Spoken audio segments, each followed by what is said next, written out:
lovely listeners. Today's podcast is all about creativity, where we question whether it is the single most important skill for our young people. And we also explore how we can best support our children to be creative. I'm really excited to be recording this today with two great women, Kathryn and Katie from Soweni, and Coven has joined us, baby Coven, so Soweni in Cornish means to thrive. Yes. And today we're recording this here at Falmouth University in their recording suite. And being Cornish myself, I feel quite proud to have such a creative and forward-thinking university within the county. And it feels fitting to be here today to talk about creativity. So before we get started, let's hear a little bit about your background. Because I think similarly to myself, you've both been in the system. Kathryn, do you want to hit us off with a bit about where you've come from? Of course. Hi, I'm Kathryn. I'm a mum of four boys. My youngest here is in my arms. He's 11 months old. So you might hear a little bit from him during this podcast. I moved to Cornwall about 8 years ago from the Virgin Islands, where I was teaching the International Baccalaureate and previously trained as a teacher in London. And then before that, worked in TV and graphics, but also did a master's in the anthropology of learning and cognition, which was where I think I found my real passion and why I'm kind of sitting here today espousing about creativity in education, having looked at it from kind of the bowels of the archaeological record to today and the current education system. So Soweni has been my baby, my fifth baby, and it sort of all started when I just found out I was pregnant, standing on a beach in Tortola, which was a beautiful Caribbean island, and the waves were lapping at my feet, and I was looking out to sea, and I just discovered I was pregnant, so I was just feeling this incredible spark of life within me, and then I looked and I saw that they had a huge incinerator that was sort of belching out horrible fumes, and knew that they were polluting the seas around the island horribly, and that the fish actually swimming around my toes at that moment were poisoned. And I thought, this is just a microcosm of what we're doing to our planet. And I was thinking as well about the children I was teaching. I was teaching grade 5, which is kind of year 6 equivalent at the time. And I just posed them the question of what are we doing to this island and to this planet? And they responded with such incredible creativity and enthusiasm that we ended up, through their inquiry, creating a huge version of Picasso's Guernica. And it was wonderful because what happened was this giant painting that we created ended up being in the town hall and caused a lot of political stir, really. And it was fantastic. And I thought to myself, actually, while standing there on that beach, children are incredibly creative, and they are currently not thriving, and the planet is not thriving. And I wanted to, in some way, create something in the UK where children could thrive. And that's how we created Soweni. And I'm going to pass over to Katie in a moment to tell you a little bit more about what we did. But essentially, we've run a 2-year pilot, getting rid of everything that is to do with the current system, really. We sort of started from scratch and asked that question: how do we really enable children to be the best they can be? And what we created was something where we found 8 thrive elements. Things like freedom, trust, value, safety, agency, and nature, and freedom and purpose. And together they form a sort of bedrock, really, of what education can and will be, I think, in the future. And actually what we managed to create with the children, we had 15 children, mixed ages, and they were all doing incredibly. They were sort of released into nature. And the projects that we came up with were extraordinary, weren't they, Katie? And I think we can talk more about that as we go along. I feel like I've gone on long enough. But anyway, that's who I am and why I'm here. Similarly to Kath, I've been teaching overseas for the last 15 years. Started off in Malawi, in Southeast Africa, which was a fascinating experience. And that's where I sort of started to learn more about the IB system in international education. I moved to Beijing. I was working in Beijing for 7 years. Mainly based in early years. That's my specialty, really working with our youngest learners. But then I was at a school that was really at the forefront of innovation in education, sort of in a global sense, and stepped into a role which was a pedagogical coaching role. So really taking those sort of that innovative way of working with children and taking it all the way through elementary school. I've also sort of evolved and do workshops for the IB, so I still get to travel. IB being? The International Baccalaureate. And I still get to travel overseas now and see that global innovation that's happening. But we moved back to the UK and decided to come to a beautiful part of the world. We came down to Cornwall. And I was inspired by Kath's sort of post on the work that was happening at Soweni and needed to come and be part of something really exciting. So I joined partway through the pilot project and helped to sort of shape some of those projects. And the last year, we've really been trying to work out what it is about education that we really need to work on. So taking some of those, some of the system pieces that we really struggle with, those challenges, and really trying to create something new. So we're busy working on a completely new sort of model for education. Scrapping everything that currently exists and taking the system and putting that to one side, and taking those beliefs about children and learning and how not just children but how we all learn, and using that as our starting point for creating something where we can all thrive. And I'm really interested in the fact that you've both worked abroad, and I kind of, in my years as a head teacher, I never kind of thought about what was happening globally, but how did you feel when you came back to the UK in terms of like the UK system? Was that what you imagined, or where are we in terms of the whole picture? I think for me, I'd been watching very closely what was happening with the UK education system, and I was reluctant as a teacher who's taught internationally for so long, and in a very an inquiry-based concept curriculum, I was reluctant to come and be part of that system, just because of the national curriculum really is very content driven. It's a linear curriculum that doesn't allow for students or teachers to step outside of that box. Totally. Yeah, and we're not damning the schools, we're just talking about the system. It's led from government. It is an archaic system. It's not made any innovations in the last 80 odd years. So yeah. And it's an interesting one to think about. We're all passionate to ensure that our children are able to survive in the future, aren't we? And I guess like there's a sort of a fear factor. There's lots of people who don't necessarily feel that their children are happy in school, that they are thriving, but there's that fear, that feeling that they should be there because at the end of the day they'll get their GCSEs and they'll be able to get themselves a job.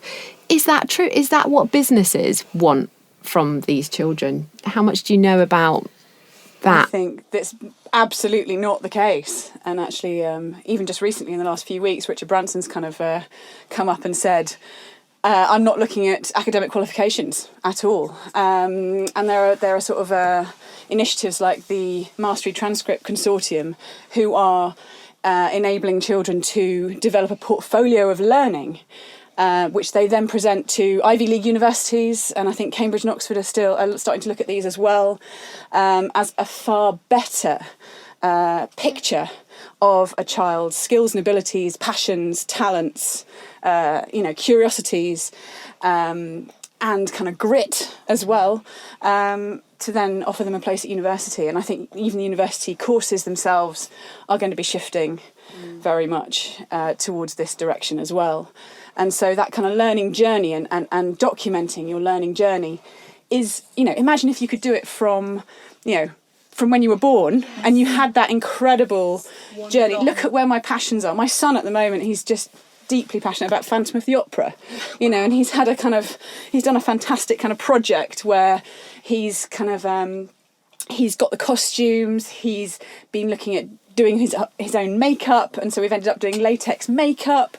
He went to see it, we did that for his birthday, and then he had a party that was Phantom of the Opera related, and as luck would have it, we even met the Phantom bizarrely in the cafe afterwards, and it was just like the apex of his kind of excitement and project, and who knows where that will take him. I sort of feel like there's life before that moment and there's going to be life after that moment, but that somehow to document that, and for someone at a university to look back at it and say, wow, clearly he's taken something that he's passionate about and he's running with it, and then from there you can see where his questions have led and where his passions have led, and who knows where that might go in his teen years, but I've got a feeling that performance and theatre is going to feature quite highly. I don't know where you got that from. Yeah. I don't know.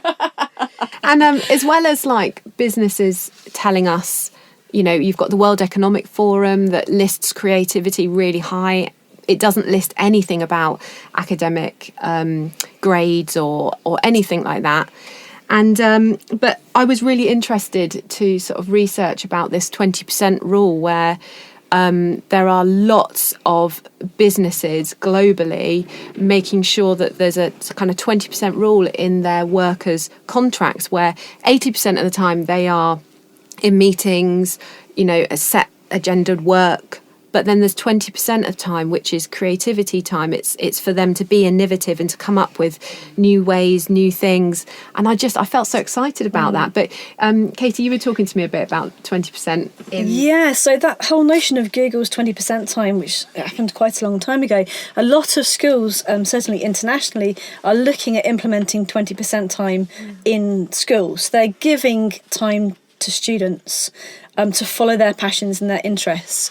A lot of them are calling it self-directed learning. It's all about student agency, so giving students agency to follow their own pathways.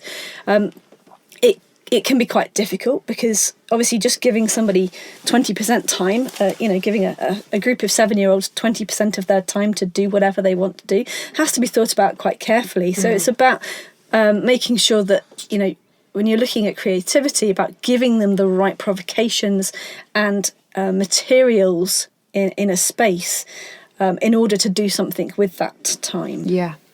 Yeah, and it's interesting actually when I think about it from a home educator's point of view, and lots of us have either got one to a very small group of children, and that whole sort of child-led notion can be quite scary. It can be quite daunting. And I remember my son saying to me, I want to make these model aeroplanes and I want to create some videos and I want to make it look like it's really happening, and just sort of having that moment of freeze in my body of thinking, how am I going to do this?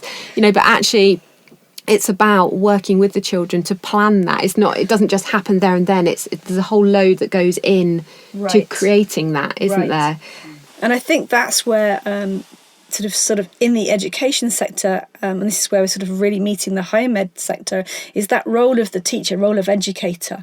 It's moving away from, the person who sort of has all the content and knowledge and fills the other person up, to that of a co-learner, so that the adult and the child are on that learning journey together. Yeah, that's beautiful. And facilitating and just enabling that to happen. Yeah, that's great. Do you believe that we are creative from birth? Do you believe that everyone's creative? Oh, that's a wonderful question.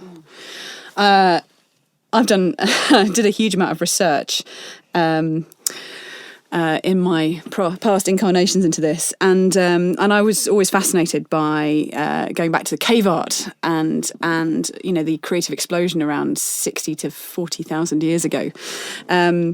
Where suddenly you see a massive difference in the archaeological record of not people aren't actually just painting what they see. They're starting to create creatures. So, for example, there's a lion lady, I think about 40,000 years ago, that has been carved, and she has the head of a lion and the body of a man, or a body of a woman, rather. And it's the first time you start to see humans creating, like really bringing together something that I know Stephen Mythen, who's an archaeologist, he first coined it as cognitive fluidity, which is taking ideas and experiences from all over the place and other people's ideas and bringing them together to form something new. And that's what creativity is, where imagination meets intellect and where you can really start to see what we as humans are uniquely able to do. And that's where I get really excited, because I think in terms of all of this AI and everything that's coming out now, we still have, as human beings, this extraordinary ability to think of something that happened way back when. Even sitting here doing this podcast, I'm thinking of all of the different pieces of information that I've gathered throughout my lifetime and bringing it together to this conversation in a creative way to try and get my point across, and staying curious. And I've just finished an amazing biography of Leonardo da Vinci, and he was like the ultimate creative. He was so curious. He would have these wonderful notebooks of where he would be thinking about a painting that he was doing for a commission, but then in the margins he'd have just questions that just popped into his head. And there was one wonderful one which was just like, about the tongue of a woodpecker. And and the author, the biographer, sort of left it hanging there and then came back to it at the end and said it was amazing. That nugget of curiosity. He then had to go and find out what it was about the tongue of the woodpecker. And it transpires that not only a woodpecker has a very long tongue, obviously for getting grubs out of the bark, but the tongue actually wraps itself around the skull of the woodpecker as a cushion for impact when it's tapping.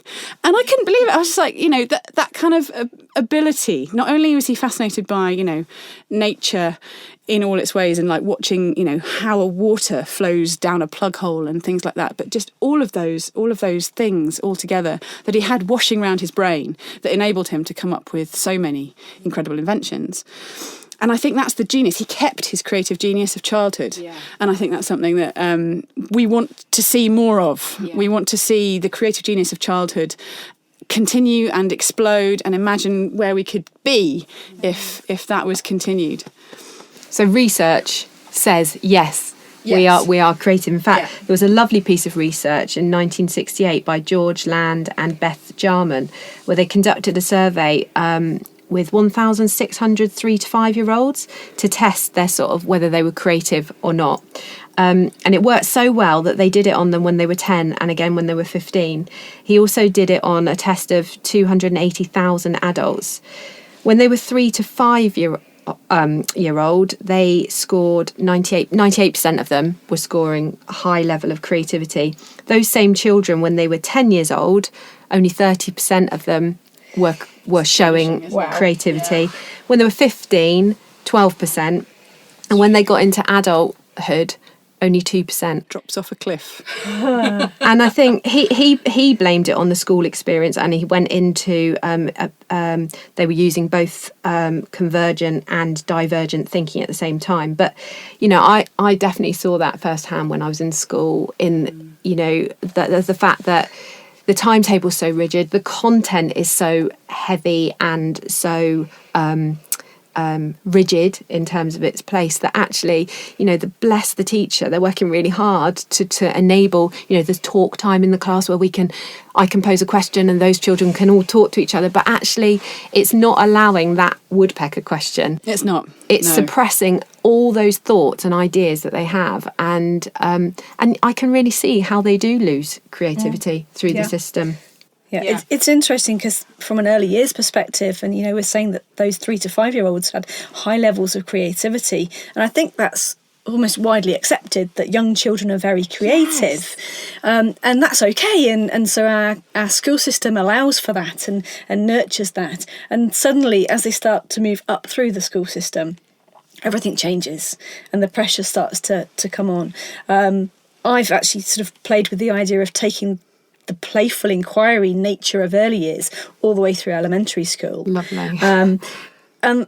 And of course, 10-year-olds like to play and are as creative as 3 to 5-year-olds, given the opportunity, the time, the space, and the materials. And you see that in home ed groups, you know, where they're mixed age. My daughter last week is 6 and she was playing with a 9-year-old girl for 2 hours, you know, and that wouldn't happen in school.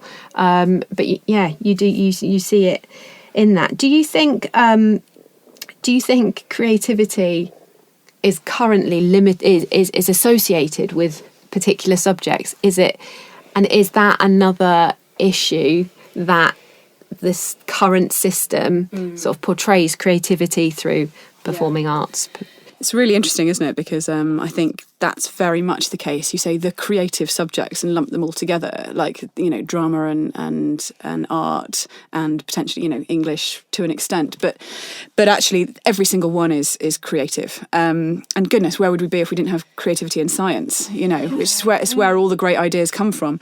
And as you see, like a book can't be read in one glance. And I think if you look at every subject and actually start to look at them all together, we see that these subject areas are actually their own creation.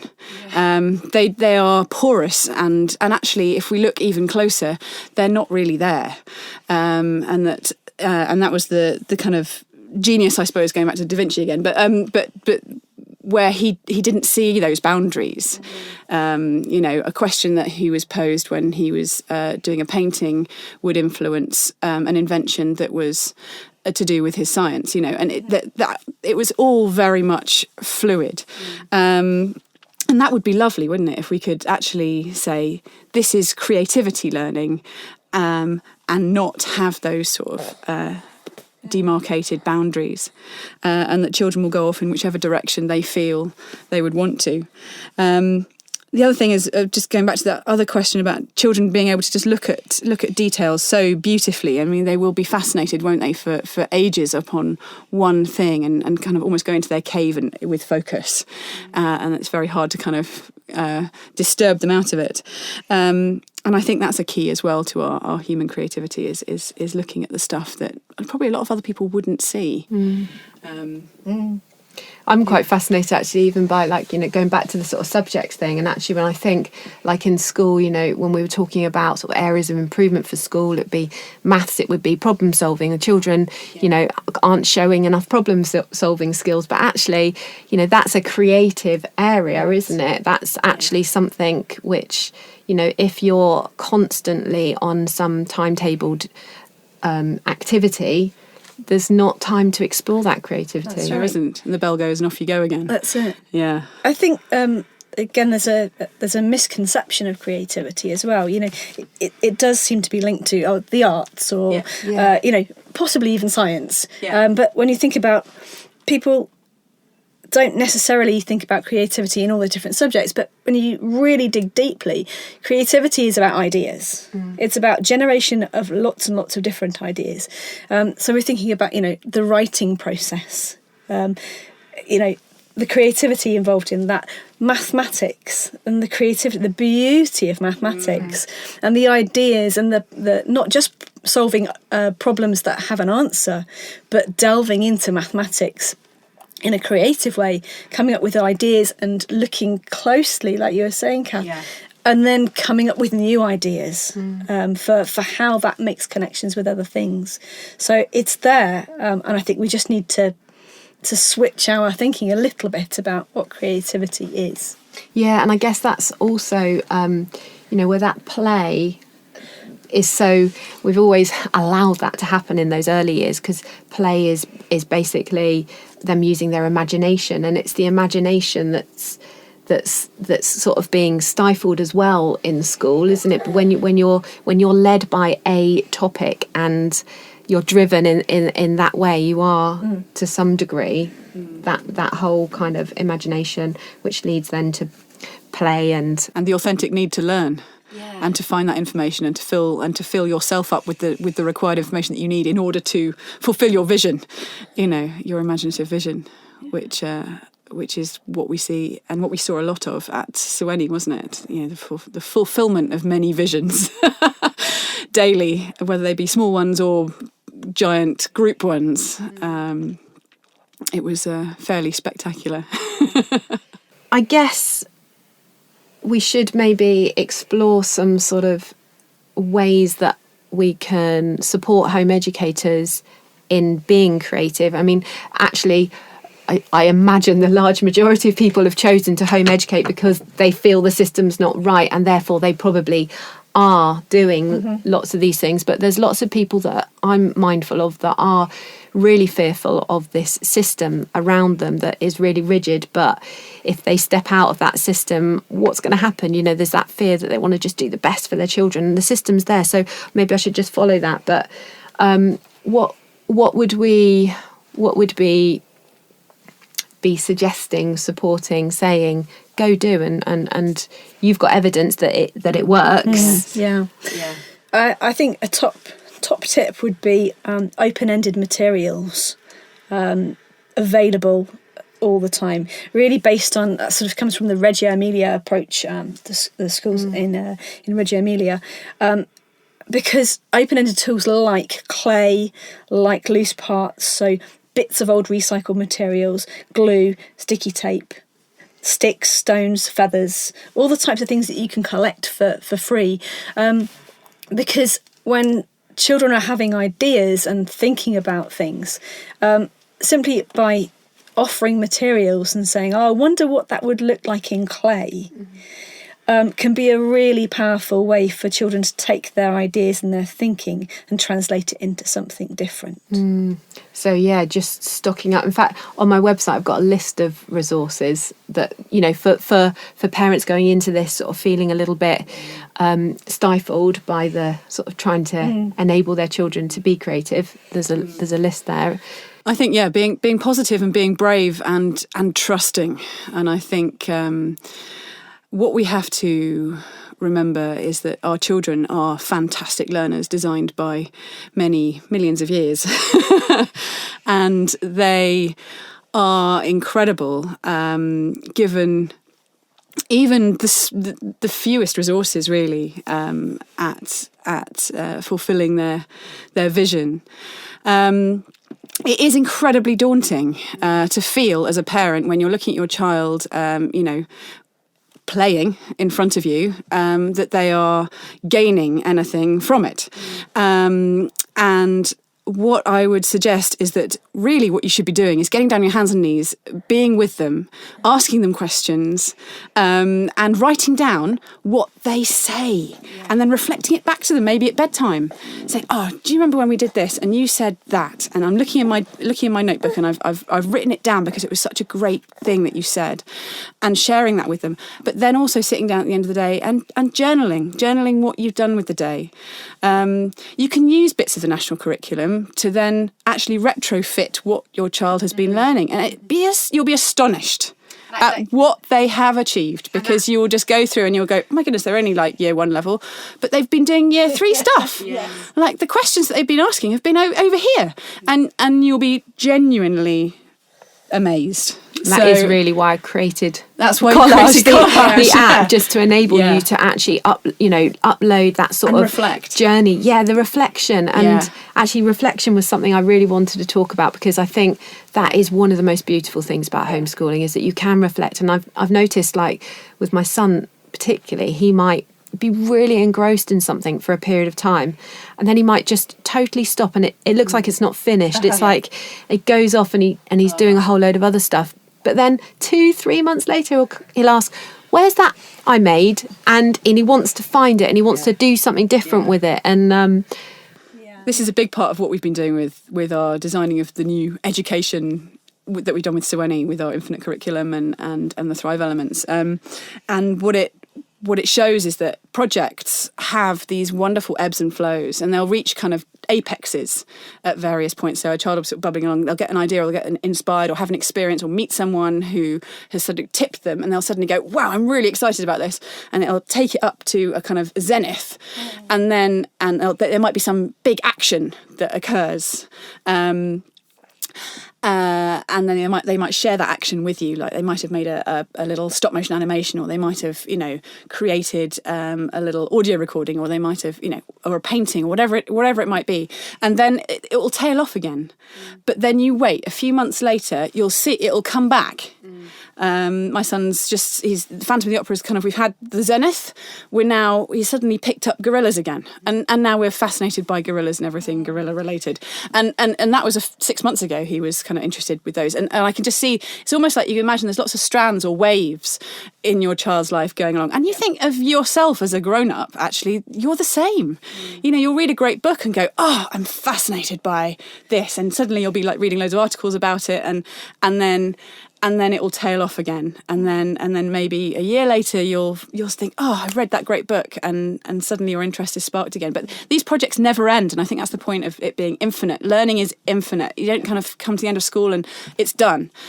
Absolutely not. And that's what we're trying to teach our children, is that they are lifelong learners, and that they know how to learn, and they know how they learn themselves, and that the way that they learn is different from the way that their friend learns, but that they can also reflect to their friend how they learn. And that their friend can then help them learn. It's kind of like we all understand how each other works. Like Katie knows I'm a visual learner, and so a lot of the stuff that we create, we were sitting there writing a business plan, and it was so like awfully bleak, and just, it was exciting in terms it was a business plan, but it was just black and white and horrible, and we both of us just went in and just went, we've just got to infographic this up, we've got to we need spangly things here and little animations, and suddenly both of us were engaged with it. But that was great, because it just goes to show we've never written a business plan before, but we've been learning how to do it together. Right. And I think that sort of coming on from that, that projects and learning never stops. They bubble up. They keep going.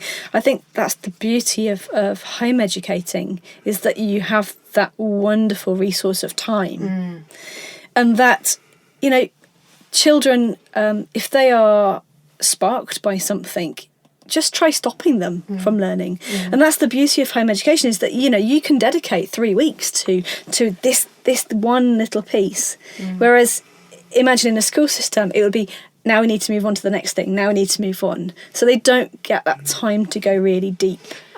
Yeah, and I was going to say the another thing going on from that is actually the beauty of home education as well, is that things that would normally take 3 weeks or half a term in school can actually take 10 minutes even, or an afternoon. Yes. Yeah, my son learned how to do cursive handwriting in an afternoon because he got a calligraphy pen and decided that actually he would really want to learn, or greater than or less than, and suddenly it's a crocodile mouth, and he's just like, oh yeah, I get it. Yeah. Done.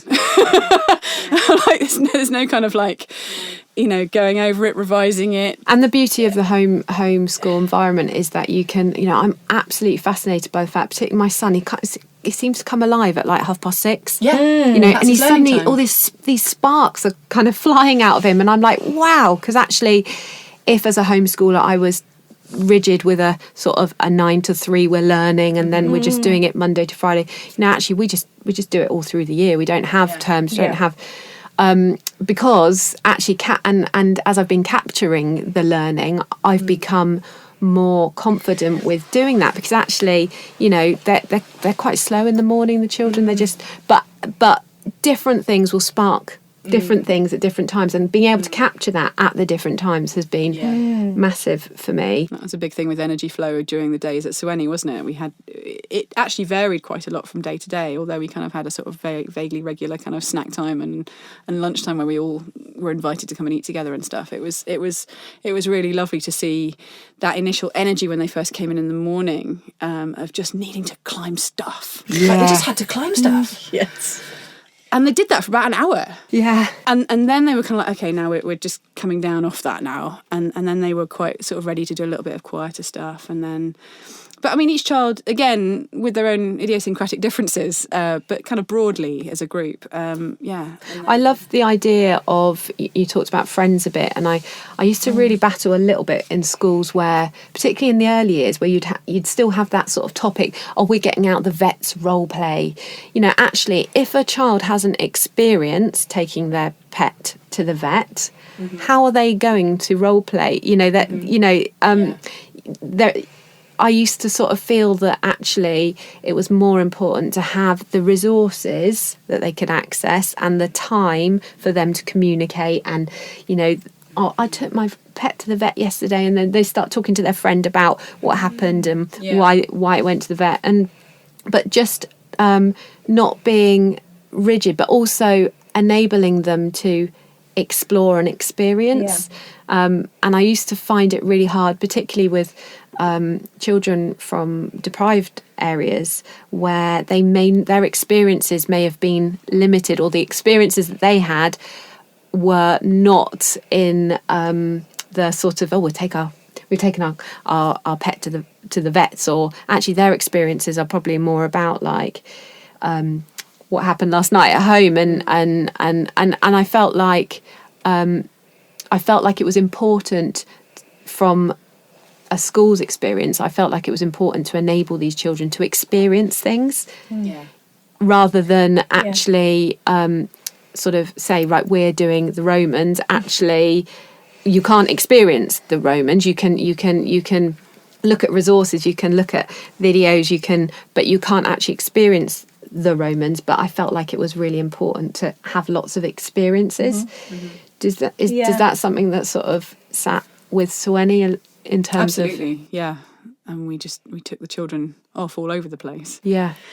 Yes, on big walks. Big walks, actually, yeah. Immersive nature, wasn't it? Yeah. There was one lovely day when the wind was really blowing, and we looked outside, and I said, "Where do you think we should go? The cliff path, the beach, or the beacon?" And they went, "Let's go up. Let's go up. It's windy and up." So that experience. So then there was route planning and packing of picnics and all the things that have to happen if you're going to go up in the wind. Yeah. And we went up. Yeah. And it was amazing. And I don't think they'll forget. But all of that was about real life planning as well. It wasn't, which I just love that, you know, that whole understanding of what it takes to go on a walk. It's not just put your shoes on, get in the car and we're there. It's actually... Yeah, we'd go 5 or 10 kilometres, wouldn't we, sometimes? Yeah. And they loved it. Absolutely loved it. I'm so excited. I feel so energised by your whole thoughts and what you've put into putting Soweni together. I think there's definitely another podcast there to be had about I'd love to do that. about Soweni. But I think I've really enjoyed recording this podcast today. I think I'm hoping that the home educators that are listening will have the same fire in their bellies about the fact that they're doing these amazing things and enabling their children to really be creative. And if you're listening out there and you have any questions for Kathryn, Katie or myself, or you'd like to see any future podcasts, please do email me on hello@homegrownlearning.co.uk. All the links and things that we've talked about today are in the show notes on my website. But I think I'll just end this podcast with one of my favourite quotes by Piaget. He says, "The principal goal of education should be to create people who are capable of doing new things, not simply of repeating what other generations have done." Until next time, keep calm and carry on playing.